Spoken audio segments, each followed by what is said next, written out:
आता मी पुण्याचा संचय जे बोललो त्याप्रमाणे आता आमच्या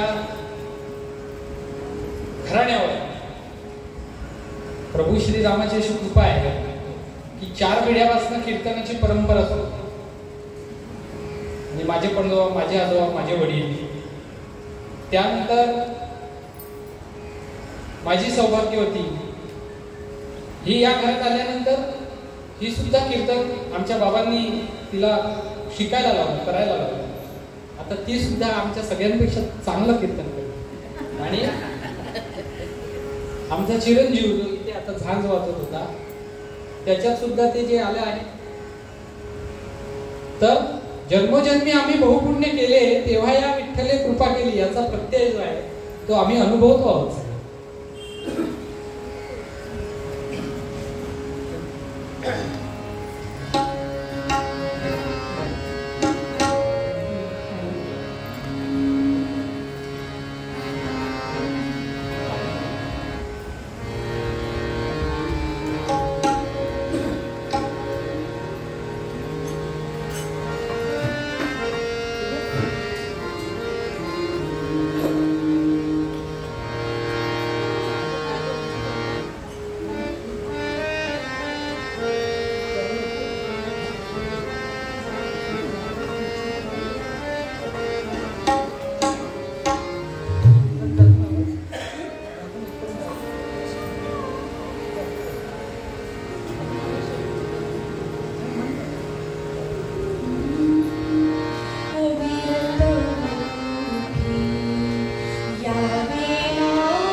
बसून मी म्हणेन आपण म्हणायचं सगळ्यांना येतं असं भजन, वेगळं काही नाही.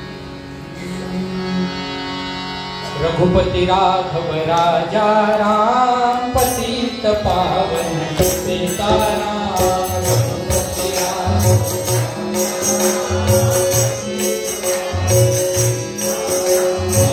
रघुपती राघव राजा राम पतित पावन सीताराम.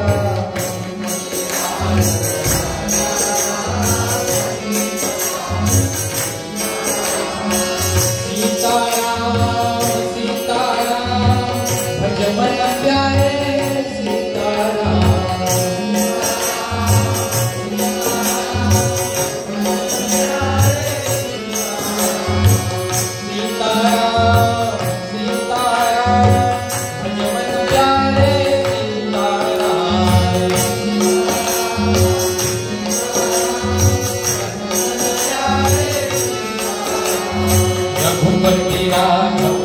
राजा राम पतित पावन सीताराम.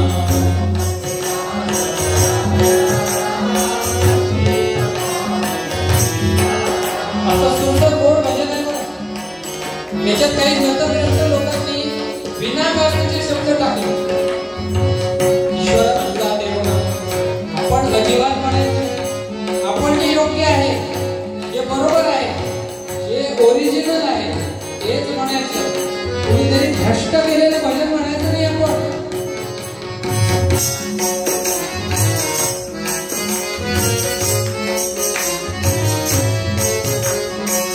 भद्रगिरीश्वर सीताराम भगत जन प्रिय सीताराम.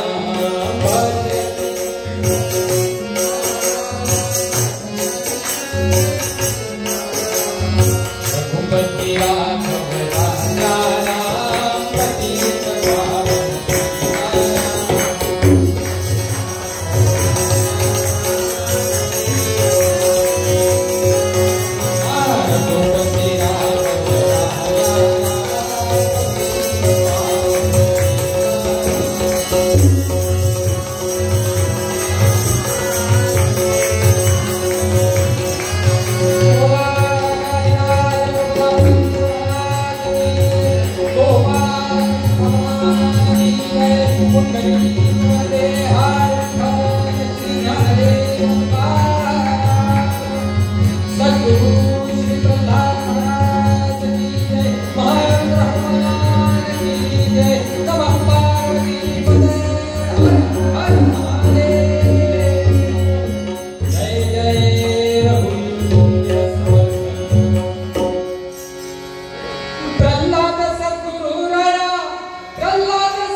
महाराजांचा जन्म झालाय विदर्भामध्ये आणि त्यामुळे आपण सगळ्या विदर्भातल्या भक्तांनी आपली कॉलर टाईट करून घ्यायला पाहिजे की आपल्या भागात झालंय. अवघ्या भारतवर्षात शिष्य समुदाय आहे महाराष्ट्रात सगळीकडे आणि एवढं सगळं असूनही महाराजांचा जन्म विदर्भात झालाय आणि आपल्या भागात झालाय म्हणून आपण सगळ्यांनी आपली कॉलर टाईट. खरं पाहायला गेलं तर विदर्भ सारस्वत सारस्वत जन्मभूमी आहे, सरस्वतीची जन्मभूमी असलेला विदर्भ. आणि विदर्भामध्ये काय कमी आहे हो आधीपासून? काहीच कमी नाही. विदर्भात ज्या ज्या गोष्टीचा जन्म झालेला आहे त्या त्या गोष्टीने अख्खं जग गाजवलेलं आहे. मला सांगतो खरंच. आता विदर्भाची एक विशेष खासियत तुम्हाला सांगतो. आणि राम, आपले प्रभू श्रीराम, आणि त्यांची तर विशेष माया आपल्या विदर्भावरती प्रेम आहे. कसं? आता अयोध्येपासून तर रामेश्वरम पर्यंत प्रभू श्री रामचंद्रांचा वनगमन मार्ग आहे पूर्ण आपल्याकडे. आता तो प्रशस्त होतोय.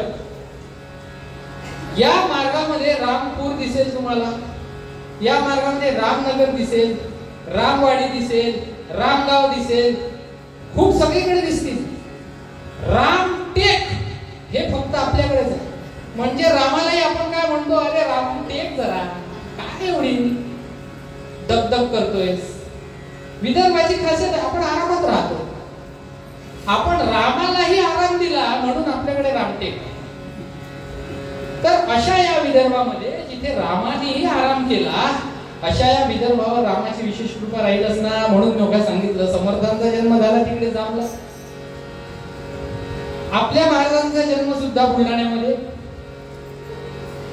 आपल्या महाराजांच्या सद्गुरूंचा जन्म सुद्धा जालन्यामध्ये, ब्रह्मचैतन्य महाराजांच्या सद्गुरूंचा निवासस्थान हे सुद्धा विदर्भामध्ये. म्हणजे मुळात काय, तर रामाने इतकी कृपा केली आहे आपल्यावरती की आपण सगळ्यांनी स्वतःला धन्य धन्य मानायला पाहिजे. आता एक सहज आठवलं म्हणून सांगतो. ही रामायणाची नाही पण आपल्याला मनोरंजक वाटेल अशी गोष्ट आहे. प्रभू श्री रामचंद्र, लक्ष्मण आणि सीतामाई वनात निघाले. आणि दासोत्तम दास म्हणजे लक्ष्मण आपल्या मोठ्या भावाचं वहिनीचं गाठोडं आपल्या डोक्यावर घेऊन तो आपला निघाला. आणि हे दोघं समोरासमोर चालायला लागले, लक्ष्मण त्यांच्या मागे मागे. आणि रामायणात वर्णन केल्याप्रमाणे प्रभू सीतामाईला सगळा परिसर दाखवतात आहे. वनातला झाडं, फुलं, फळं वगैरे समजून सांगतात आहे, हे वन असं आहे वगैरे वगैरे.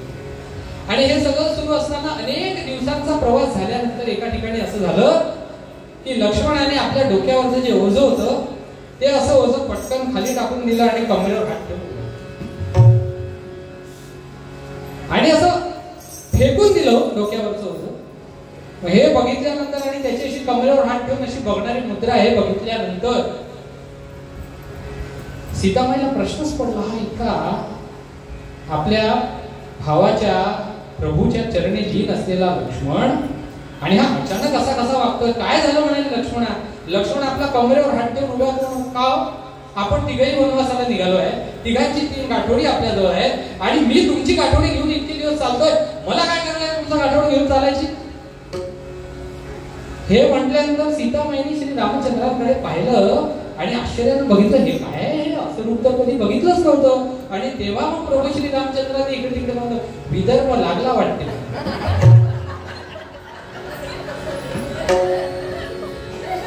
असा या मातीचा गुण आहे आपल्या विदर्भाचा. तर अशा या विदर्भाच्या या भरतभूमीमध्ये असलेल्या या महाराष्ट्रामधल्या विदर्भामध्ये खेरडा या गावी आपल्या सद्गुरूंचा जन्म झालाय. आता हे मी बघून यासाठी म्हणतोय की आख्यानच नवीन आहे, आजच्या कार्यक्रमासाठी खास तयार केलेला आहे आणि पाठ झालं नाही दिवाळीमुळे, त्याच्यामुळे संदर्भ घेतोय इथला.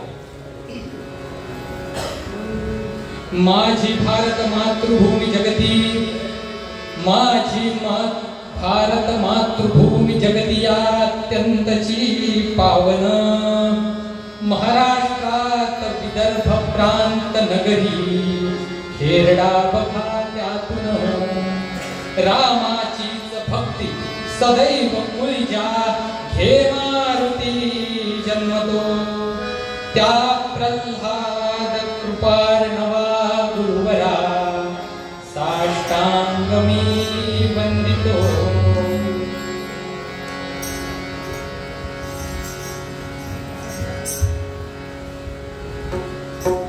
आणि अशी साखर खेरड्याची भूमी, या भूमीचं अगदी अनादी काळापासून महत्व आहे. धौम्य धौम्य ऋषींच्या तपस्साधनेने पावन झालेली अशी भूमी आहे. या भूमीवर खेटकासूर नावाचा एक राक्षस होता आणि त्या राक्षसाला मारण्यासाठी त्या राक्षसाचा निपात करावा आणि त्या राक्षसाचा निपात करून, कारण धर्माचं कार्य हे दोन बाजूंवरती आधारित आहे, दोन खांबांवरती उभा आहे धर्म. आपल्याला माहित असलेलं वाक्य आहे, पोलिसांच्या गाडीवर वगैरे आपण बघतो, सद्रक्षणाय फलनिग्रहणाय. या सद्रक्षणाय हे अत्यंत महत्वाचं आहे. सज्जनांचं रक्षण करणं हे तर महत्वाचं आहेच, मात्र खल निग्रहणाय हे सुद्धा तितकंच महत्वाचं आहे. या दोन पैकी एक जरी स्तंभ कमी झाला तर धर्म जो आहे तो डळमळतो, त्याचा आसन डळमळतो. त्यामुळे धर्माला जागृत ठेवायचं असेल तर सज्जनांचं रक्षण तर कराच, मात्र दुर्जनांचं निर्दालन सुद्धा मुळासकट झालं पाहिजे. हे आपल्या सगळ्या प्रभू श्री रामचंद्रांपासून श्रीकृष्णांपासून परित्राणाय साधूनाम ही जरी प्रतिज्ञा भगवंतांनी घेतली तरी विनाशायच दुष्कृताम म्हणायलाही भगवंत विसरलेले नाही आहेत, हे लक्षात घ्या. आणि दुष्कृतांचा आणि खलांचा नाशच झाला पाहिजे मुळापासून. त्यांना असं सांभाळून ठेवलं, जेलमध्ये टाकलं, इकडे केलं असं वगैरे नाही, त्यांचा नाशच झाला पाहिजे. हेच रामकार्य आहे, एवढं आपण लक्षात ठेवायला पाहिजे. तर अशाच धौम्य ऋषींच्या तपस्साधनेमुळे या ठिकाणी या भूमीवरती त्या खेटकासूर नावाच्या राक्षसाचा वध करण्यासाठी कुलस्वामीने आमची महालक्ष्मी तिने अवतार घेतला.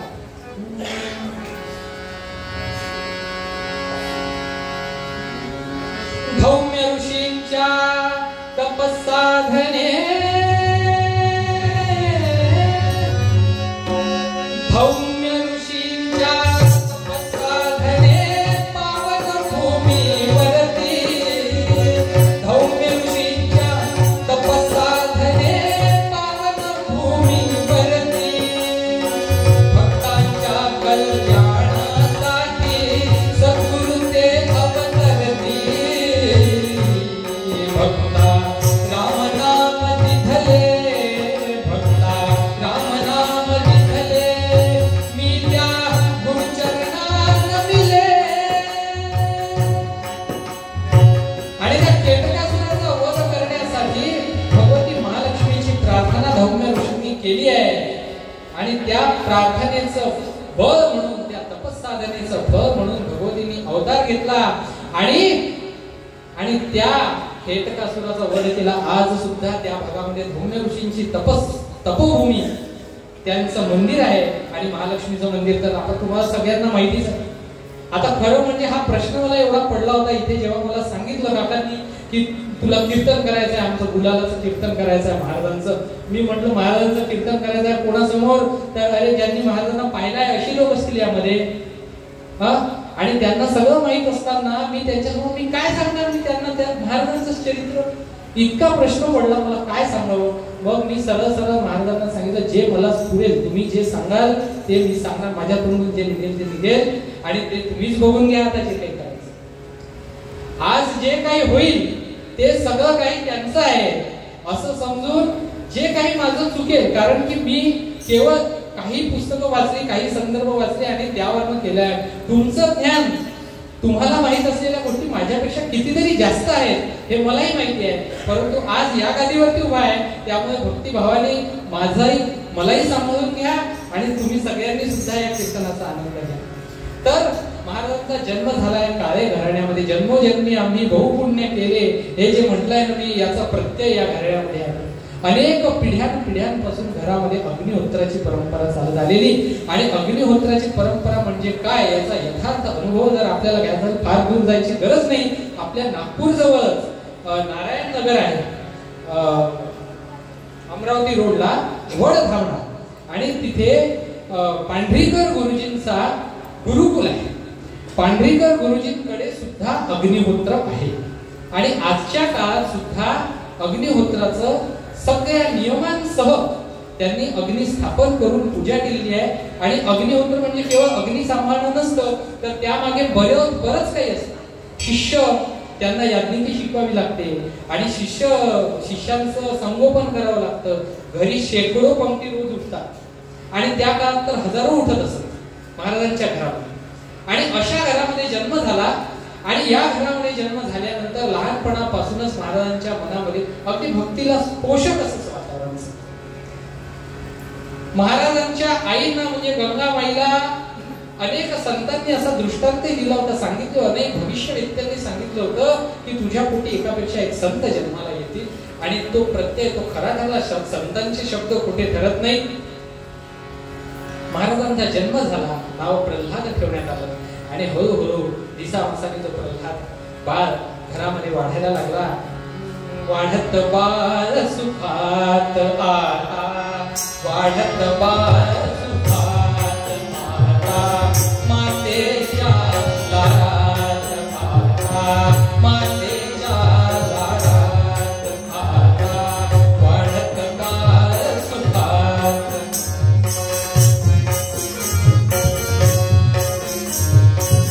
अग्निहोत्र तो खरी म्हणून या, अग्निहोत्र तो खरी म्हणून या, ज्ञानसुधामृतिनाथ आता, ज्ञानसुधामृतिनाथ आता, वाढत बाळ सुखात. अग्निहोत्राची स्थापना घरात असणे म्हणजे एक प्रकारचं व्रत आहे. हे संपूर्ण परिवाराला पाहावं लागतं. किंवा अग्निहोत्र म्हणजे कुटुंबाचा जो मुख्य आहे त्यालाच नाही, संपूर्ण कुटुंबाला व्रतस्थ राहावं लागतं. अग्नीची सुरक्षा करावी लागते, त्या अग्नीचं स्तवन करावं लागते, अग्नीला राखावं लागतं. आणि त्या अग्नीच्या निमित्ताने घरामध्ये जे ज्ञानाचं वाटप होतं, गुरुकुलासारखं जे तयार होतं, महाराजांच्या घरी सुद्धा होतं. हजारो विद्यार्थ्यांची पानं उठायची, हजारो विद्यार्थी तिथे शिकायला यायचे. आणि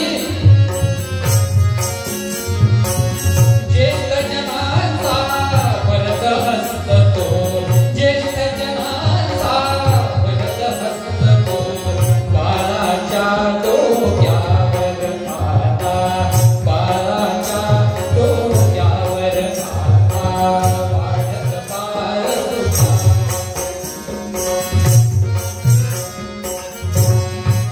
आणि अशा प्रकारे बालपण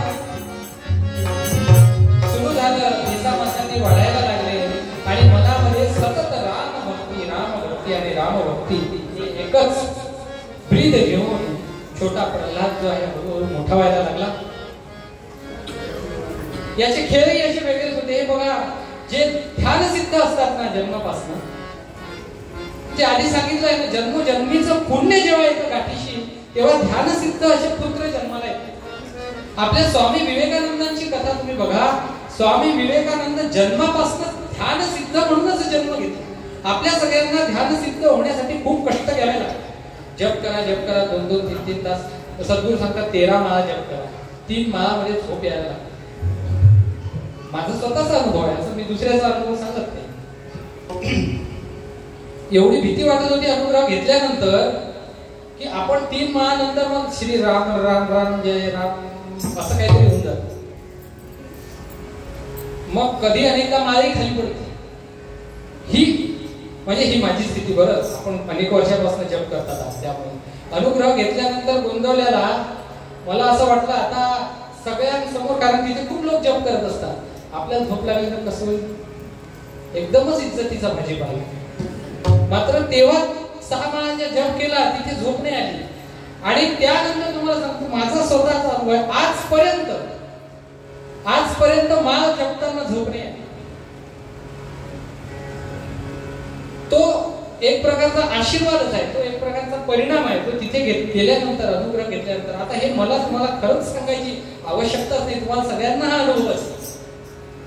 आणि अशा प्रकारे हा छोटा प्रल्हाद हळूहळू मोठा व्हायला लागला. शाळेतही घातलं होतं बरं. आणि शाळेत घातल्यानंतर काही दिवस शिक्षणही झालं, मात्र त्यामध्ये काही रस नव्हता.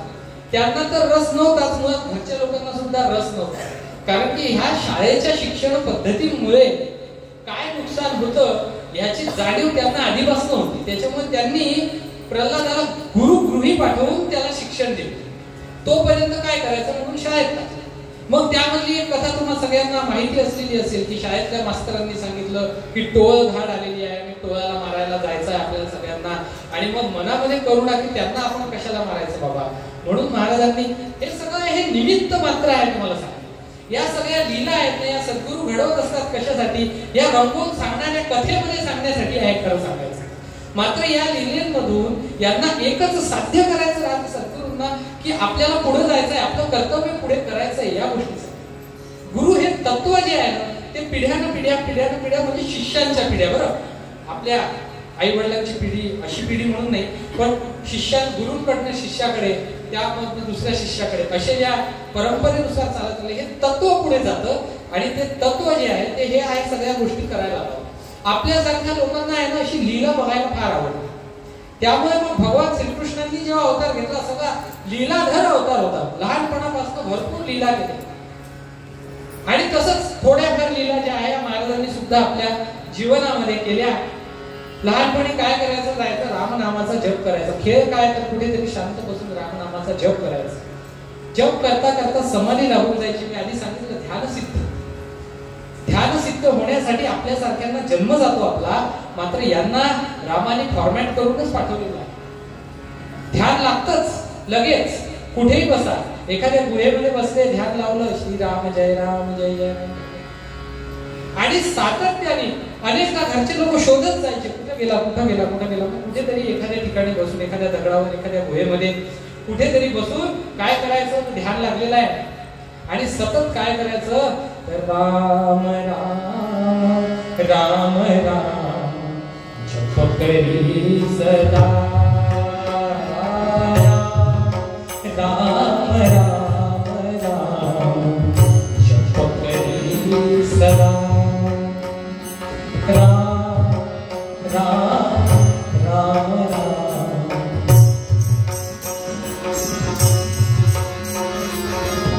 राम राम राम राम जप करी सदा. राम नामाचा महिमा असेल. शंभु राम नाम घे, शंभु राम नाम घे, तेने राह शांत होई, तेने राह शांत होई, विभीषण मैत्री सताई, खंडना करा. राम राम राम जप करी सदा, राम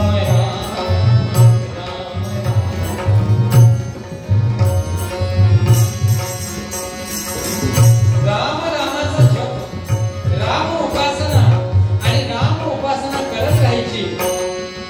हे सगळं बघितलं मोठे भाऊ जे होते ते सुद्धा सिद्ध होते. आणि मोठ्या भावांनी ओळखलं आणि बरोबर असा मोठा भाऊही मिळाला पाहिजे. सचिन तेंडुलकरला असा मोठा भाऊ मिळाला, त्याच्यामुळे सचिन तेंडुलकर होऊ शकतो. आमच्या ज्ञानदेवांना निवृत्तीनाथ मिळाले म्हणून ज्ञानदेव होऊ शकतो. एवढंच काय सांगायचं. लक्ष्मणाला प्रभू श्री रामचंद्रांसारखा भाऊ मिळाला म्हणून त्या अमोघ शक्तीने मृत्यू पावलेला लक्ष्मण सुद्धा जिवंत झाला, मृत्यूवरती सुद्धा विजय झाला. चांगला भाऊ असणं हे खूप महत्वाचं आहे जीवनात. आणि ज्याचा भाऊ वाईट निघाला त्याच्या पोटात अमृत असून सुद्धा त्याचा पराभव होतो. आणि अशा प्रकारे आपल्या मोठ्या भावांचा आदर्श पुढे ठेवून त्यांनी सांगितलेल्या ठिकाणी गुरुगृहीत जाऊन आणि गुरुगृहीत जाऊन तिथे राहून गुरूंची सेवा करून ज्ञान प्राप्त केलं.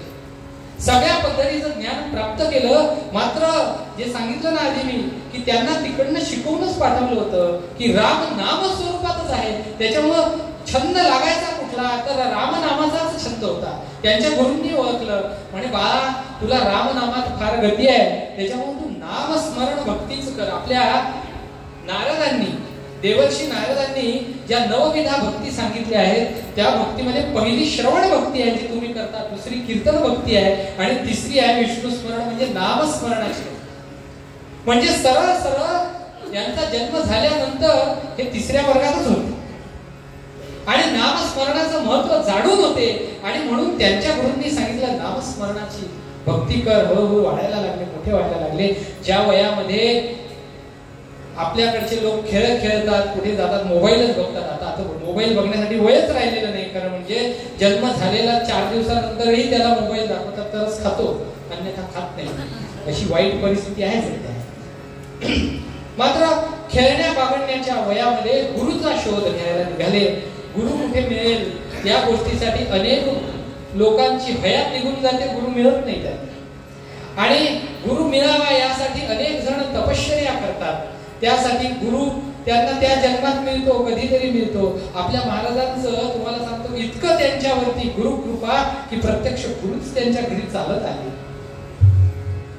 त्याआधी आता काही ठिकाणी मी हे वाचलंय की त्यांना ब्रह्मचैतन्य महाराजांचा दृष्टांत झाला. मात्र काही ठिकाणी असं आहे की असं काही झालेलं नाही. मात्र तरी सुद्धा त्यांना ब्रह्मचैतन्य महाराजांचा जेव्हा दृष्टांत झाला असेल तेव्हा त्यांच्या मनामध्ये त्यांच्या समोर कुठली मूर्ती जी दिसली असेल त्यांची ब्रह्मचैतन्य महाराजांची, ते काय ते त्यांच्या त्या प्रज्ञाचक्षुनी त्या ज्ञानचक्षुनी बघितलं असेल ते तुम्हाला एक सांगतो.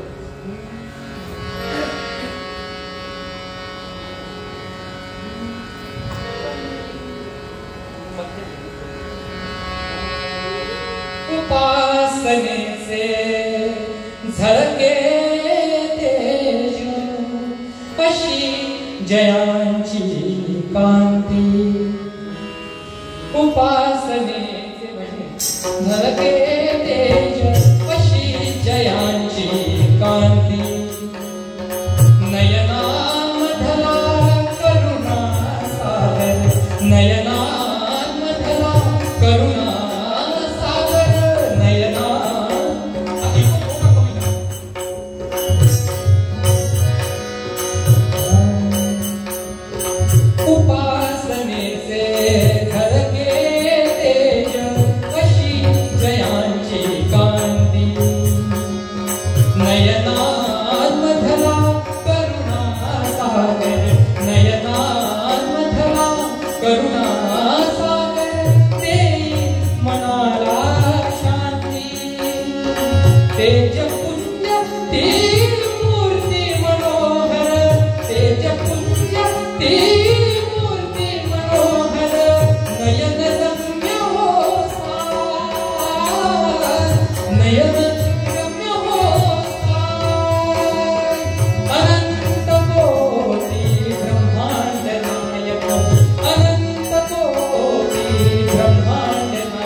रामानंद महाराज आपल्या सद्गुरूंचे सद्गुरू आणि त्यांना महाराजांनीच आज्ञा केली. आता महाराजांना ब्रह्मचैतन्य महाराजांनी जी जी आज्ञा केली आहे ती सगळी रामानंद महाराजांनी गुरु आज्ञेचं पालन कसं करावं आणि आपल्या महाराजांनी सुद्धा आपल्या गुरु आज्ञेचं शब्दशः पालन कसं करावं याचे कित्येक उदाहरण घालून दिले. गुरु मानलंय ना मग गुरु आज्ञेचं गुरु जे जे सांगतील त्याचं पालन करायचं. आणि गुरु तुमची परीक्षा घेतात आणि परीक्षा घेतल्याशिवाय तर आपण पहिल्या वर्गातून दुसऱ्या वर्गात जात नाही हो. भक्ती मार्गामध्ये इतकं मोठं तुम्हाला देणार आहे तर काही ना काही परीक्षा तर घेणारच ना सद्गुरू. आणि सद्गुरूंनी इतकी कठीण परीक्षा घेतली. रामानंद महाराजांना 80 धारा व्रत करायला सांगितलं. 80 धारा व्रत म्हणजे आता कसं असतं, दिवाळीच्या सुट्ट्या लागलेल्या आहेत, आपण सगळ्यांना प्रवासाला जायची फार आवड निर्माण झाली आहे. तर श्रीरंग सारखे कॉलेजचे जे मुलं वगैरे असतात ते म्हणतात की आम्ही काही ठरवून जात नाही, आम्ही आपली बॅग पॅक घेतो आणि निघतो आणि मग जिथे वाटेल तिथे आम्ही जातो. Adventure journey. म्हणजे आपल्यासारखे तर पहिले काय तिकीट मिळतील का रेल्वेची, त्याच्यानंतर तिकडे हॉटेल मिळेल का, हे सगळं पहा, त्याची बुकिंग करा. अगदी म्हणजे रिझर्वेशन अगेन्स्ट कॅन्सलेशन असलं तरीही आपला पाय घरातून निघत नाही. आणि 80 धारा व्रतामध्ये सद्गुरूंनी सांगितलं काय, तर इथून निघायचं आणि वाट कुठेल तिकडे जायचं, अंगावरच्या वस्त्रादिशी निघायचं, हातामध्ये अगदी एक गाडगं मडकं सुद्धा घ्यायचं नाही, जे मिळेल जसं मिळेल तसं जेवायचं, भिक्षा मागायची आणि भिक्षा मागूनही जेवण फक्त महिन्यातून एकाच दिवशी करायचं, इतर वेळी जे मिळेल ते खायचं, बोलायचं नाही. चातुर्मासातले 4 महिने मौन व्रत, बोलायचं नाही. हा किती मोठा म्हणजे किती महाभयंकर व्रत आहे. आपल्या माता भगिनींना विचार की बोलायचं नाही आणि 1-2 दिवस नाही, 4 महिने बोलायचं. बोलायचं नाही म्हणजे विचार करा तुम्ही, कोणी काही प्रश्न विचारेल त्याला उत्तरही द्यायचं नाहीये. मग अशा वेळी काय होतं, गावातले 4-4 प्रश्न विचारतात, कुठून आला, कुठे चालला, चोर तर नाही, काही तर नाही. अशा वेळी आपण बोलायचं नाही. मग काय करायचं, मग ते काही लोक घटिंगड असतात, ते मारतात, त्यांचा मारही खाऊन घ्यायचा. एकंदर काय, आपल्या मनात असलेला इगो, आपल्या मनात असलेला अभिमान, आपल्या मनात असलेली स्वत्वाची अति जाणीव जी आहे त्याला चेचून चेचून नष्ट करण्याचं कार्य ही परीक्षा करते. आणि हे 80 धारा व्रत करणं हे साधारण काम नाही. आणि आमच्या रामानंद महाराजांनी अनेक वर्ष हे 80 धारा व्रत केलं. वर्षभर फिरायचे आणि मग परत गोंदवल्याला यायचं सद्गुरूंच्या. त्यांना माहित असायचं कुठे गेलाय. गुरुमाऊली असते, तिला माहित असते आपलं कुठे चाललाय आपला बा. आणि त्यांना माहित होतं काय केलं, कसं केलं, कुठे फिरला, काय काय अडचणी आल्या, कशा कशा पद्धतीने. आणि परत सांगायची पुढच्या वर्षी आता परत निघ, परत जायचं. असे कित्येक चातुर्मास केले, कित्येक 80 धारा व्रत केली. हे सगळं झाल्यानंतर मग सांगितलं की जालन्याला जा, तिथे मग बघ काय होतं. सद्गुरूंनी सांगितलं, निघाले, जालन्याला आले. आणि त्यानंतर मग खेरड्याला त्यांचं आगमन झालं. या सगळ्या गोष्टी आपल्याला माहित आहे की त्या आत जाण्यात काही अर्थच नाही त्या गोष्टी. आणि मग आपल्या सद्गुरूंच्या घरी त्यांच्या सद्गुरूंचं आगमन झालेलं आहे. आणि आगमन झाल्यानंतर त्यांना अनुग्रह मिळाला आहे. अनुग्रह मिळाल्यानंतर खऱ्या अर्थानं रामसेवा गुरुच्या माध्यमातून सुरू झाली. तुम्ही असं म्हणता, सद्गुरु वाचोनी सापडे ना सोय, धरावे ते पाय आधी आधी. तुकोबांचा दाखला आहे. आधी जाऊन सद्गुरूंचे पाय धरा. देवळात जाऊन देवाचे पाय धरले नाहीत तरी चालतील, सद्गुरूंचे पाय धरा. कारण त्याचं कसं आहे, डायरेक्ट एंट्री नाही आहे तिथे. त्याच्यासाठी तुम्हाला पायलट लागतोय आणि तोच तुम्हाला आत नेऊ शकतो. आणि तो पायलट म्हणजे सद्गुरू आहे. ज्याला सद्गुरू सापडले त्याच्यासाठी एंट्री मिळणं सोपं झालं. आपल्या सगळ्यांना सापडले. आता काय करायचं आपल्याला, आता आपली साधना वाढवायची आहे. मग ही साधना कशी करायची, जशी महाराजांनी केली, त्यांच्या गुरुची सेवा केली. जेव्हा जेव्हा म्हणून गुरु उपलब्ध झाले, जेव्हा जेव्हा म्हणून त्या मंदिरामध्ये खेळण्याच्या गुरु आले, तेव्हा तेव्हा महाराजांनी सेवा केलेली आहे गुरुची. अशा भावनेने, अशा निष्ठेने सेवा केलेली आहे की मनामध्ये एकच जणू काही वसा तो गुरु सेवेचा त्यांनी. दैवत जाचे गुरु चरणासी, गुरु सेवा वसा, गुरु हा एक मनी भरवसा, गुरु हा एक मनी भरवसा. दैवत जाचे गुरु चरणासी, दैवत जाचे गुरु चरणासी, गुरु सेवा वसा, गुरु हा एक मनी भरवसा.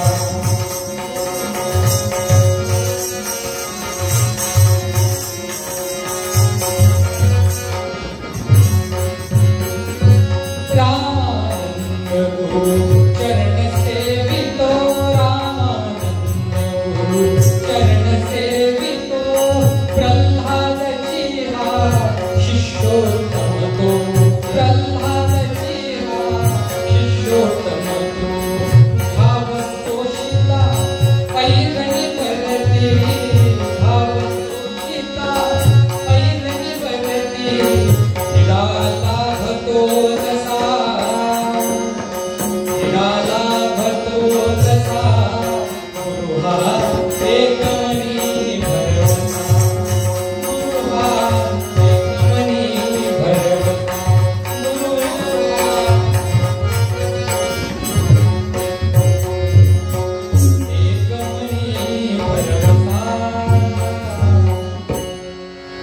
मग गुरुंनी जे जे सांगितलं ते करायचं, त्यांनी जे जे सांगितली तशी तशी त्यांची आज्ञा पाळायची. अनेक दृष्टांत आहेत, अनेक गोष्टी आहेत. गुरुंनी अशा विचित्र आज्ञा केल्या आणि त्या सगळ्या जशाच्या तशा पाळल्या आहेत, जशाच्या तशा पाळल्या. आणि यातून गुरुंनी जणू काही हिऱ्याला पैलू पाडावे अशा पद्धतीने आपल्या सद्गुरूंचं जीवन घडवलं. आणि एवढंच नाही तर त्यांचं लग्न सुद्धा गुरुंनीच केलं. आता खरं पाहायला गेलं तर राम नामी लीन आणि प्रत्यक्ष रामदास जसा मारुती राय तसे आपले सद्गुरू, त्यांना खरं पाहायला गेलं तर या लग्नात वगैरे तसं पाहायला गेलं तर रसच नव्हता, सांसारिक जीवनामध्ये काहीच नाही. मात्र गुरूंची आज्ञा म्हणून लग्न केलंय. आणि कसं आहे, कृपा अशी असते गुरूंची की पत्नी सुद्धा अशी लाभली की त्यांच्या साधनेला पूर्णत्व देणारी अशी पत्नी. गुरुमाय प्रल्हाद माझी कृपालू, दयाला भली ज्ञान पत्नी दयालू, जिजी माय संबोधिती भक्त तिला, नमस्कार माझा जिजामा. जसं भारतेश्वरी सीतेने आपल्या रामाचं 14 वर्ष वनवासाचं व्रत पूर्ण करण्यासाठी आपल्या सर्वस्वाचा त्याग केलेला आहे, अगदी त्याच पद्धतीने आपल्या जीवनाचाही त्याग केला. आपल्या स्त्रीच्या जीवनामध्ये मातृत्वापेक्षा मोठी दुसरी गोष्ट आहे का, त्या गोष्टीचा सुद्धा त्याग केला. असं एक रामकृष्ण परमहंसांच्या आयुष्यातली एक गोष्ट आहे. त्यांचे सासू सासरे त्यांच्याजवळ आले आणि त्यांना सांगितलं की आमची इच्छा आहे की तुम्ही शारदेला मातृत्व प्रदान करावं. आणि तेव्हा रामकृष्ण परमहंस त्यांना म्हणाले की थोडे दिवस थांबा, एक नाही असे हजारो पुत्र तुम्हाला देईल, तिला आई म्हणतील असे हजारो पुत्र निर्माण होतील. आणि एक पुत्र निर्माण आपल्या कूस तिची पावन करायची, त्यापेक्षा हजारो पुत्र तिला आई म्हणतील अशी सिद्धी रामकृष्ण परमहंसांनी रामकृष्ण मिशनच्या माध्यमातून दिली. आणि नरेंद्र विवेकानंदांसाठी कित्येक हजारो शिष्य निर्माण झाले. अगदी त्याच पद्धतीने आपल्या महाराजांचे हजारो शिष्य निर्माण. आज किती प्रेमाने जिजी माया म्हणतो. आणि मायासारखं प्रेम त्यांनी केलेलं आहे. आणि महाराजांना त्यांच्या जीवनामध्ये, त्यांच्या व्रतामध्ये त्या व्रताची प्रतिपूर्ती सतत करता यावी यासाठी सतत त्याग केला. सुधारणामध्ये सुद्धा होते. महाराजांच्या समाधीनंतर, निर्वाणानंतर कोणीतरी त्यांना पांढरं पातळ आणून दिलं. आणि पांढरं पातळ आणून दिल्यानंतर त्यांनी म्हटलं, मला पांढरं पातळ कसं काय दिलं तू, तुला काय वाटतं महाराज गेले? नाही महाराज आहेत, त्याच्यामुळे ह्याची काही गरज नाही. आता खरं पाहायला गेलं तर महाराजांनी आयुष्यामध्ये सगळे नियम पाळले काटेकोरपणे, त्याच्यामुळे पांढरं पातळ आणून दिलं जास्त संयुक्तिक होतं. मात्र यांना आपल्याला जे मिळालं ते दुसऱ्याला द्यायचं हे एकच व्रत होतं. आयुष्यभर त्यांच्याजवळ फक्त एक घालायचं आणि एक कुंटीवरचं अशी 2 पातळावर एवढंच त्या माय माऊलीने दिलं. आणि मग पांढरं पातळ मी दुसऱ्या कोणाला देऊ शकणार नाही ही जी भावना होती मनामध्ये, त्या भावनेने होतं नाही पांढरं पातळ कशाला द्यायचं, रंगीत द्यायचं, म्हणजे मला ते दुसऱ्याला देता येईल एखाद्या सौभाग्यवतीला, या भावनेने इतकं समर्पित आयुष्य जिजीमाया जगल्या. आणि त्यामुळे महाराजांच्या आयुष्यात दुःखाचे डोंगर जरी कोसळले ना तरी या मातृशक्तीच्या भरोशावर त्यांनी ते सगळे डोंगर पार. तुम्हाला सगळ्यांना माहिती आहे, आता 4-5 वर्षापूर्वी कोरोनाची साथ आली होती. आपल्या घरात प्रत्येकाच्या नातेवाईकांमधलं कोणीतरी वारलं. इतकं सगळं सुविधा, हॉस्पिटल्स, दवाखाने, डॉक्टर्स, शेवटी लस सुद्धा आली. इतकं सगळं असून सुद्धा आपल्या प्रत्येकाकडे आठवणी असतील की आमच्या घरात, आमच्या शेजारच्या घरात, आमच्या नातेवाईकांकडे कोरोनामध्ये कोणी ना कोणी देवाघरी गेलं.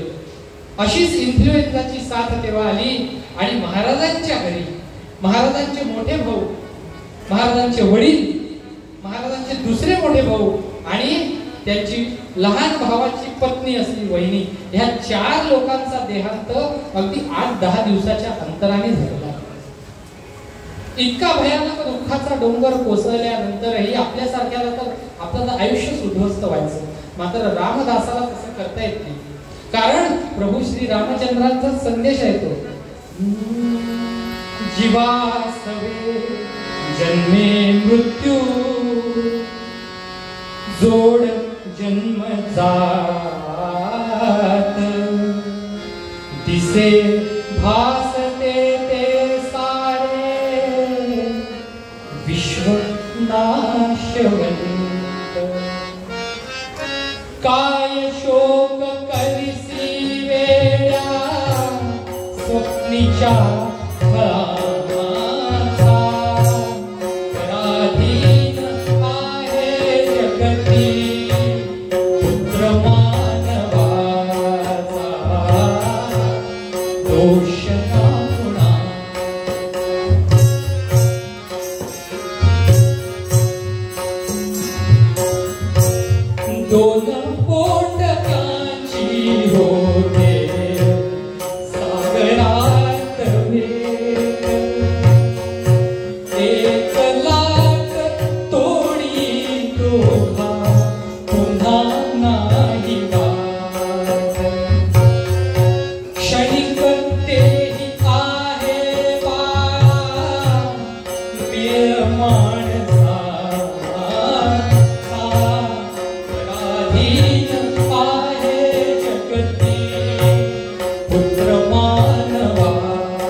असं सांगण्यात येतं की त्यांना घ्यायला एक दिव्य पुरुष आला आणि त्यांना सांगितलं, त्यांची काहीतरी चर्चा झाली आणि त्यानंतर त्यांनी जीव आपला देह त्याग केला. शेवटी मरण अट आहे, आपल्या सगळ्यांना माहिती आहे. मात्र मरण इतकं सुंदर, इतकं छान आलं पाहिजे की त्याचा आपण स्वीकार केला पाहिजे. हे सगळं पुण्य जे आहे हे जन्मोजन्मीच्या पुण्यानंतर प्राप्त झालेलं आहे. महाराजांच्या आयुष्यात काही दुःख कमी आहे, मात्र या सगळ्या दुःखांवरती एक मात्रा जी हलाहल विषामुळे झालेला दाह सुद्धा कमी करू शकते, ती एक मात्रा म्हणजे राम राम राम राम जप करी. आणि अशा पद्धतीने महाराजांनी राम नामाच्या बरोबर हलाहल विषाचा दाह जर मिटवू शकते, तर आपतेष्ठांच्या मृत्यूचा, आपतेष्ठांच्या सोडून जाण्याचा दाह नाही का मिटवणार. आणि महाराजांवरती जबाबदारी आली या संपूर्ण अग्निहोत्राची. हे सगळं सांभाळायचं आहे, हे व्रत करायचं आहे. आणि हे सगळं करत असताना आपल्या सद्गुरूंनी दिलेलं व्रत सुद्धा पाळायचं आहे. ब्रह्मचैतन्य महाराजांनी दिलेलं राम पंचायतन महाराजांना, रामानंद महाराजांनी दिलं होतं आणि सांगितलं होतं की या राम पंचायतनाची पूजा केल्याशिवाय पाणी सुद्धा प्यायचं नाही सकाळी उठल्यावर. आणि आपल्या गुरूंची आज्ञा म्हणून महाराजांनी एकही दिवस, अगदी अंगामध्ये 105 ताप असताना सुद्धा त्यांनी कधीही तो जो व्रत, जो वसा जो आपल्या गुरूंनी दिला होता, तो कधीही तो वसा त्यांनी सोडला नाही. कधीही त्या वसाला तो नियमच मोडला नाही. त्या राम पंचायतनाची अशी गोष्ट आहे की एकदा ते राम पंचायत, तेव्हाच्या काळात बैलगाडीतनं प्रवास व्हायचा आणि ते राम पंचायत ज्या डब्यामध्ये होतो तो डबाच बैलगाडीतनं कुठेतरी पडला प्रवासाच्या रस्त्यामध्ये. आणि नंतर हे गंतव्यस्थळी पोहोचल्यानंतर लक्षात आलं की हे असं असं झालेलं आहे. आणि हे झालेलं आहे लक्षात आल्यावर त्यांचा अगदी म्हणजे इतकं सगळं आपल्या आपतेष्ठांच्या मृत्यूने जो व्यक्ती डळमळला नाही, तो ते राम पंचायतन जे सद्गुरूंनी दिलं होतं ते सापडत नाही आहे. आणि त्यांनी सरळ सरळ जप करणं सुरू केलं अखंड, आणि दुसरं काहीही नाही.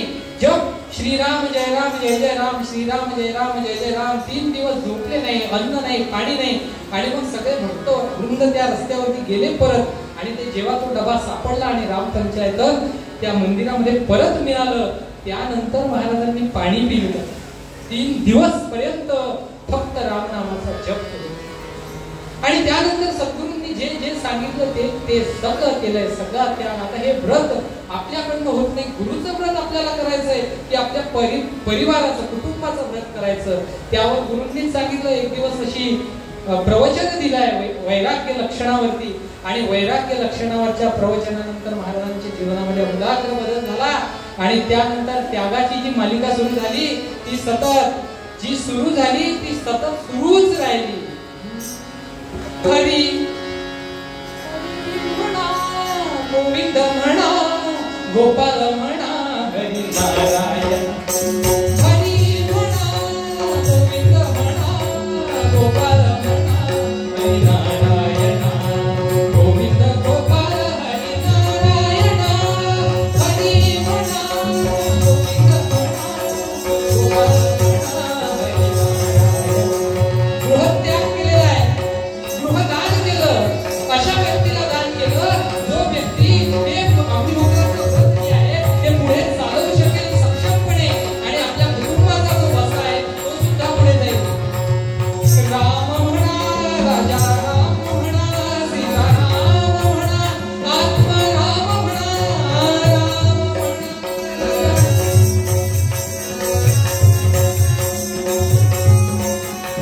हरी म्हणा, गोविंद म्हणा, गोपाल म्हणा, हरी नारायण. हरी. त्यानंतर काय काय त्याग केला?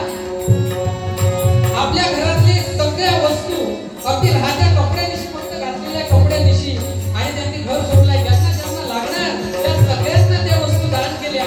आपल्याजवळ काही म्हणून काही ठेवलं नाही. ईश म्हणा, जगदीश म्हणा, सर्वेश म्हणा, परमेश म्हणा, ईश म्हणा.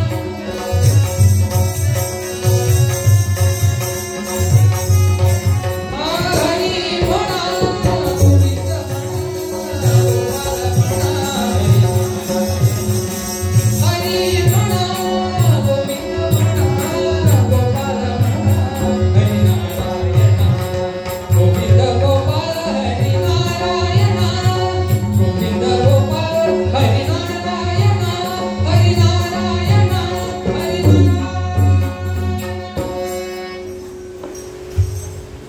आणि त्यानंतर जे देवकार्य सुरू झालं, जे गुरुचं कार्य सुरू झालं, महाराजांनी आपल्या आयुष्यामध्ये जो जो मंत्र, जो जे व्रत सद्गुरूंनी दिलाय त्या सगळ्या व्रताचं पालन केलं. त्यांच्या सद्गुरूंनी, रामानंद महाराजांनी 1930 मध्ये गोंदवल्यात, म्हणजे आपल्या गुरुगृही समाधिस्थ झाले. आणि त्यानंतर संप्रदायाची सगळी जबाबदारी जी आहे ती आपल्या महाराजांच्या सक्षम खांद्यांवरती आली आहे. आणि या संप्रदायाची सगळी जबाबदारी इतक्या सक्षमपणे त्यांनी पेलली. एक गोष्ट जी महाराजांनी म्हणून सांगितली, त्याचं सगळ्या गोंदवल्यामध्ये जिजीमाय आणि महाराज जेव्हा जायचे तेव्हा एखाद्या सामान्य भक्तासारखं तिथे त्यांचं आचरण, कोणी त्यांच्या जर चरणस्पर्श करायला गेलं तर करू द्यायचे नाही. कारण हे गुरूंचंही गुरुगृह, म्हणजे आपण तिथे एखाद्या सामान्य भक्तांसारखं राहायचं, सामान्य भक्तांसारखं जेवायचे, सामान्य भक्तांसारखे. आता तर गोंदवल्याला आपण बसून जेवतो टेबल खुर्चींवरती, तिथे तेव्हा खाली बसून जेवायचे. आणि महाराज तेव्हा सगळ्या भक्तांसोबत बसून जेवायचे. त्यांचं काही पथ्य पाणी होतं ते काही न पाळता प्रसाद म्हणून जे प्राप्त व्हायचं ते सगळं प्राप्त ते घ्यायचं, ग्रहण करायचं. कशासाठी? की परात्पर गुरूंचा उत्सव इथे सुरू आहे आणि आपल्या गुरूंनी आज्ञा दिली आहे की हा उत्सव इथे सुरू राहायला पाहिजे. महाराजांनी आपल्या जीवनामध्ये कधीही केवळ राम नाम घ्या आणि घरी बसा असा संदेश कधीही दिलेला नाही. मुळात जो रामदास आहे तो राष्ट्र कार्य केल्याशिवाय राहूच शकत नाही. आपले समर्थ रामदास स्वामी सद्गुरू त्यांना तर राष्ट्रगुरूच म्हणतात. कारण की राष्ट्राचं जोपर्यंत राष्ट्र नाही तोपर्यंत राम नाही. राष्ट्रात राम नसेल तर ते राष्ट्र काही कामाचं नसतं. त्यामुळे महाराजांनी आपल्या जीवनात अनेक एक केवळ काही दृष्टांत सांगतो, मला माहिती आहे आपल्या मुलाला सगळे. आणि तेव्हा एक देशपांडे नावाचेच एक गृहस्थ होते ज्यांनी धर्म परिवर्तन केलं होतं, ख्रिश्चन झाले होते. आणि महाराजांनी त्या काळामध्ये त्यांना परत हिंदू करून घेतलं आणि हिंदू करून घेतलं त्यांना सगळे याज्ञिकीचं शिक्षण दिलं आणि त्यांना एका मंदिरात पुजारी म्हणून सुद्धा लावलेला आहे. इतके सुधारणावादी होते. राष्ट्रीय स्वयंसेवक संघाच्या राष्ट्र कार्यामध्ये महाराजांनी नेहमी त्यांना अगदी खंदे त्यांच्या पाठीशी उभे राहिले. गुरुजींची आणि महाराजांची भेट चिखली येथे झाली होती. परमपूजनीय गुरुजींची आणि आपल्या महाराजांची भेट, आणि त्या भेटीमध्ये पुढचं काय काय करायचं हे ठरलं. आणि गुरुजींनी जेव्हा त्यांना म्हटलं की तुमच्यासारखे संत आहेत त्यामुळे आम्हाला हे राष्ट्रकार्य करण्याची प्रेरणा मिळते, महाराजांचे शब्द आहेत गुरुजींना की तुमच्यासारख्या रामदासांचं संरक्षण आहे म्हणून आमच्यासारखे संत हे रामकार्य करू शकतात, त्यामुळे तुमचं जे कार्य आहे हे खरं कार्य आहे. आणि हे सगळं कार्य हे सगळं करत असताना 1948 सालची एक छोटीशी गोष्ट सांगतो. महाराजांच्या सद्गुरूंचा पुण्यतिथीचा असाच महोत्सव घडायचा आणि 1948 मध्ये तुम्हाला माहिती आहे तेव्हा त्या काळामध्ये आपला हा प्रदेश जो होता हा निजामाच्या राज्यामध्ये यायचा आणि डायरेक्ट ऍक्शन निजामाने सुरू केली होती. आणि हे विधर्मी लोक जे आहे हिंदूंना कापून काढायचे, त्यामुळे त्या वर्षी गणेशोत्सव झाला नाही, दसरा झाला नाही. आणि त्यानंतर जेव्हा सद्गुरूंचा उत्सव आला महाराजांनी सांगितलं माझ्या गुरूंचा उत्सव होणार आणि त्यांची शोभायात्रा निघणार आणि ज्यांना यायचं असेल त्यांनी या, ज्यांना भीती वाटत असेल त्यांनी घरात बसा. आणि त्या वर्षी रामानंद महाराजांचा उत्सव इतका आनंदाने उत्साहाने पार पडला, काहीही विघ्न त्या कार्यामध्ये आलेलं नाही. आपल्या गुरूंचा उत्सव, आपल्या धर्माचा उत्सव साजरा करायचा आहे आणि हा उत्सव साजरा करताना कोणाचीही तमा बाळगायची नाही आणि आपला उत्सव आपण साजरा करायचा, हा संदेश महाराजांनी आपल्या कार्यातून तेव्हा दिलेला आहे. 1971 मध्ये मलकापूर मध्ये संघाचा जो ओटीसीचा 3rd इयर कॅम्प झाला होता, त्याच्या शिबिराच्या त्या समारोप प्रसंगी अध्यक्ष म्हणून महाराज होते आणि तो भगवा ध्वज हा महाराजांच्या हस्ते तेव्हा लावण्यात आला होता. आणि तो भगवा ध्वज आकाशात जेव्हा फडकायला लागला तेव्हा महाराजांच्या डोळ्यात सुद्धा अश्रू होते. आणि त्या कार्यक्रमात महाराजांनी म्हटले की हे कार्य वाढलं पाहिजे, हे कार्य वाढत राहिलं, हे कार्य वाढत राहिलं तरच हा देश एक दिवस खरंच राम कार्यासाठी सिद्ध होईल. हे सत्पुरुषांचे शब्द असतात म्हणजे, आणि हे शब्द तेव्हाच्या काळी निघालेले आणि आज 100 वर्षानंतर आपण त्याचा प्रत्यय घेतो आहे. इतकं वैभवशाली कार्य हे महाराजांच्या आशीर्वादाने उभं झालेलं आहे की आज भगवंताचे जयाला भले चिरविजयी वरदान, संघातून कोण स्वीकारिल कासे आव्हान. भगवंताचे जयाला भले चिरविजयी वरदान,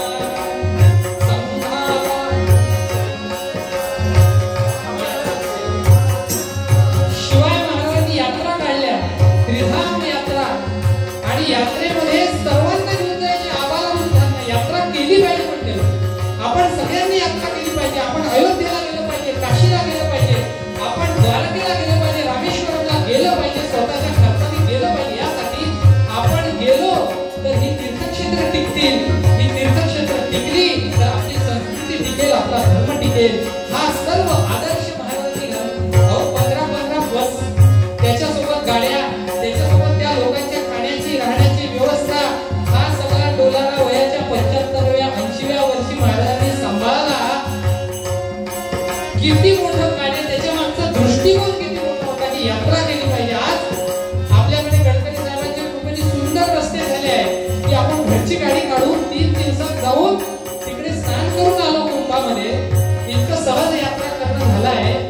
आपली संस्कृती टिकवायची असेल मंडळी तर यात्रा केली.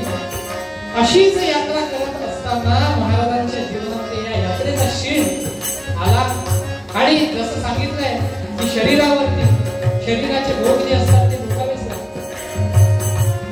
त्रास झाला, बऱ्याच व्याधी जडल्या आणि आजचाच तो दिवस, आजचीच ती संध्याकाळ जेव्हा महाराजांनी सांगितलं की नाही आता नागपूरला होते आणि नागपूरवरनं खेरड्याला घेऊन जा मला, आता वेळ आली आहे, राहायचं नाही. आणि अशा वेळी मग महाराजांना सद्गुरूंना घेऊन गाड्या निघाल्या, अकोल्यापर्यंत पोहोचल्या. अकोल्यापर्यंत पोहोचल्यानंतर तिथे अत्यंत तब्येत खराब झाली आणि अकोल्यामध्ये महाराजांचा सहस्त्रचंद्र दर्शन सोहळा झाला होता आणि त्या सहस्त्रचंद्र दर्शन तो इतका डोळे दिपवणारा सोहळा होता मंडळी. आजच्या काळामध्ये आपण त्याची अगदी कल्पनाही करू शकत नाही. तेव्हा अकोल्यामध्ये 80,000 लोक जमली होती, विचार करा. आणि त्या काळात BBC वरती त्याचं समालोचन झालं होतं. आणि अशा त्या सोहळ्यामध्ये महाराजांच्या तोंडून निघून गेलेले शब्द होते की माझा अंतिम श्वास श्रीराम चरणी अर्पण होईल तो ह्या अकोला नगरीमध्ये. आणि सद्गुरूंच्या तोंडून निघालेले शब्द सुद्धा एक एक शब्द ब्रह्मवाक्यासारखा असतो. आणि अकोल्यामध्ये महाराजांना तिथे त्या हॉस्पिटलमध्ये भरती केलं. डॉक्टरांनी प्रयत्नांची पराकाष्ठा केली. सतत राम नामाचा जप सुरू होता. मुखातून राम नाम सतत सुरू होतं. आणि असं डॉक्टरांचे प्रयत्न सगळे सुरू असताना सुद्धा हा राम नामाचा स्वर हळूहळू क्षीण होत गेला. आणि अगदी हीच वेळ असावी मंडळी 9:40 आणि डॉक्टरांनी येऊन बाहेर सांगितलंय प्रल्हाद महाराज गेले. कुठे गेले? महाराज तर सतत फिरत असायचे ना. लोकांना वाटलं महाराज गेले. कुठे गेले महाराज? अकोल्याला गेले, महाराज खेरड्याला गेले, नागपूरला गेले. अवघा महाराष्ट्र महाराजांनी तिथून काढला होता. नाही. महाराज गेले कुठं? महाराज आपल्या सद्गुरूंच्या चरणाशी लीन झाले. राम नामामध्ये त्यांची प्राण ज्योत मालवली आहे. आणि आपल्या सर्वांसाठी ही देहलीला जरी महाराजांनी संपवली असली तरी ही भक्तीची जी लीला आहे ती या देहलीला संपवल्यानंतरच संतांचं खरं कार्य सुरू होतं. आणि ते सगळं कार्य सुरू झालं. आपण सर्व त्या कार्याचे साक्षी आहोत. आपण सर्वच त्या कार्यामध्ये आपला खरीचा वाटा सुद्धा उचलत आहोत. आणि अशाच प्रकारे हा भवसागर आपल्याला महाराजांच्या कृपेनेच तरुण जायचा. तुझ्या कृपेने भवसागर हा आम्ही तरू हो रघुपती.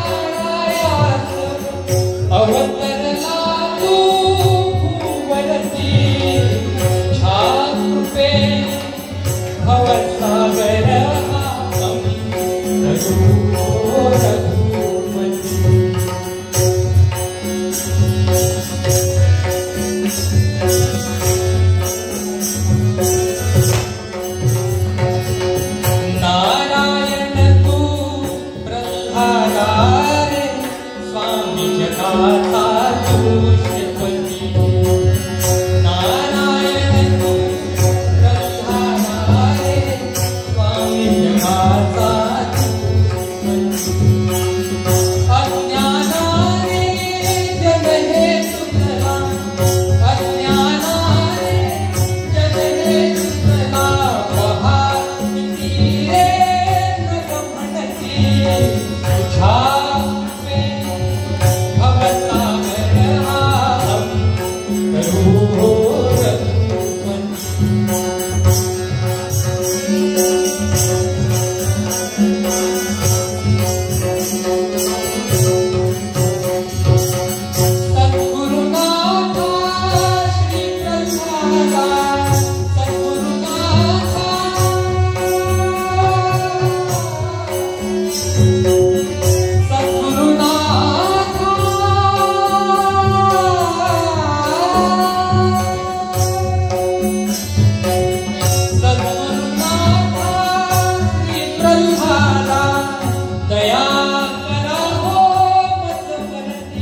आणि अशा प्रकारे आपल्या सद्गुरूंनी आपल्यावरती जो आशीर्वादाचा वर्षाव केलेला आहे ते पुण्य आपल्याला प्राप्त झालं आहे आणि हे जन्मोजन्मीचं पुण्य आपल्या जवळ आहे आणि ह्याच पुण्याच्या संचितावरती पुढच्या अनेक पिढ्यांना आपल्याला तरुण न्यायचंय. आणि म्हणून आमचे नामदेव महाराज जसं म्हणतात तसंच आपण सुद्धा म्हणू, जन्मोजन्मी आम्ही बहु पुण्य केले तेव्हा या विठ्ठले कृपा केली, तेव्हा या विठ्ठले कृपा केली. जन्मोजन्मी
यथाशक्ती आयुष्यात पहिल्यांदाच हे कीर्तन आपल्या समोर सादर केलं.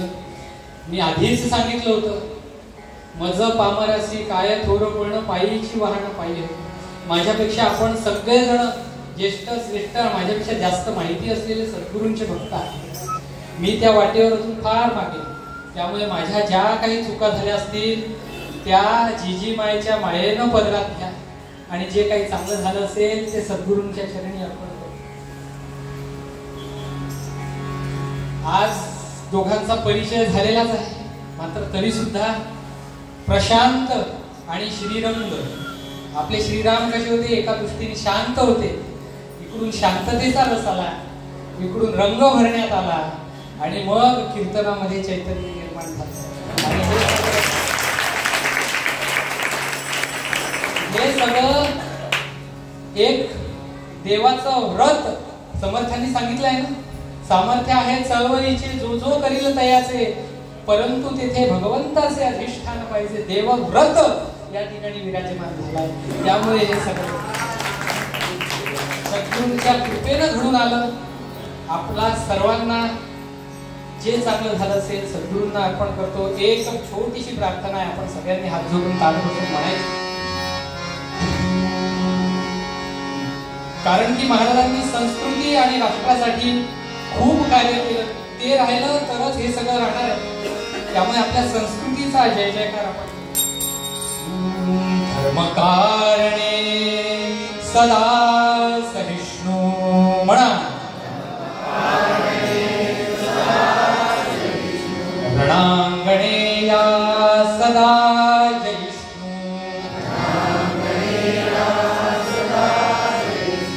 विश्वकार्य साधने वहतीया अखंड भागीरथी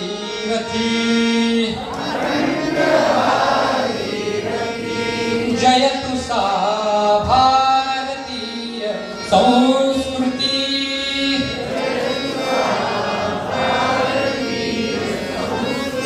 जयतु सा भारतीय संस्कृती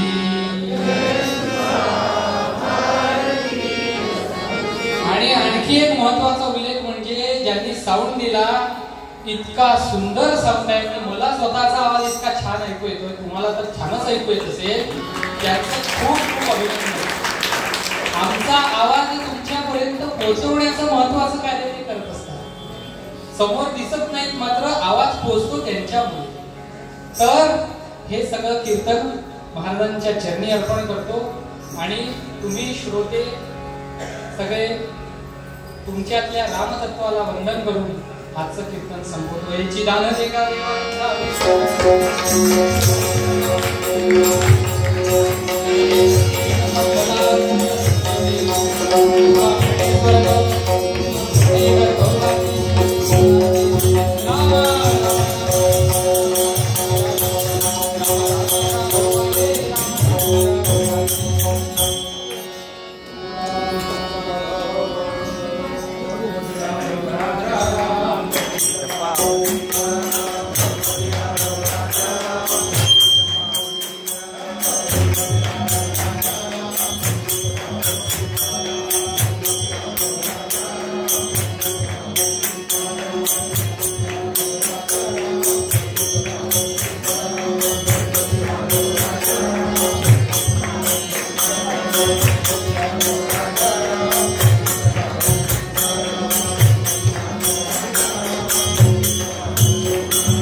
गुरु माने वे पुराण